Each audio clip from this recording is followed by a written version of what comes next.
Hello everyone, আজকে আপনাদের জন্য আবারও নিয়ে এসেছে একটি নতুন ডায়াগ্রাম। এর মাধ্যমে আপনারা জানতে পারবেন কিভাবে how to make timer radiator wiring diagram তৈরি করা হয়। চলুন দেখে নিই কিভাবে তৈরি করা হয়।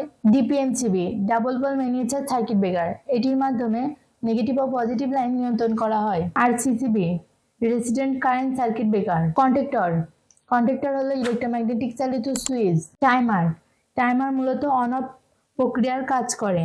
এটির দুটি কমন প্রান্ত থাকে, একটি কমন প্রান্ত নরমালি ক্লোজ ও একটি কমন প্রান্ত নরমালি ওপেন অপশন থাকে। টাইমার রেডিয়েটর মূলত পানি গরম বা ঠান্ডা করার জন্য ব্যবহার করা হয়। পজিটিভ লাইন এমসিবিতে কানেকশন দেওয়া হলো, নেগেটিভ লাইন ডিপিএমসিবি তে কানেকশন দেওয়া হলো। নেগেটিভ লাইন ডিপিএমসিবি থেকে আরসিসিবি তে কানেকশন দেওয়া হলো।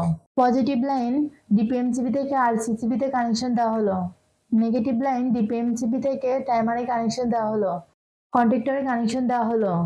আরসিসিবি থেকে পজিটিভ লাইন টাইমারে কানেকশন দেওয়া হলো।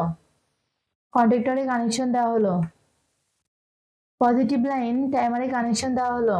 আউটপুট লাইন টাইমার থেকে কন্ট্যাক্টরে কানেকশন দেওয়া হলো। নেগেটিভ লাইন কন্ট্যাক্টর থেকে রেডিয়েটরে কানেকশন দেওয়া হলো। পজিটিভ লাইন একইভাবে টাইমার রেডিয়েটরে কানেকশন দেওয়া হলো। আর্থিং লাইন টাইমার রেডিয়েটরে কানেকশন দেওয়া হলো। এই ডায়াগ্রামটি পুরোপুরি সম্পূর্ণ হয়েছে। এভাবে আপনারা আপনাদের বাসাবাড়ি অথবা কারখানাতে তৈরি করতে পারবেন। ভিডিওটির সাথে থাকার জন্য ধন্যবাদ। ভিডিওটি ভালো লাগলে লাইক ও সাবস্ক্রাইব করবেন। আমাদের চ্যানেলের কোনো ভিডিও যদি বুঝতে সমস্যা হয় অবশ্যই আমাদের কমেন্টের মাধ্যমে জানাবেন।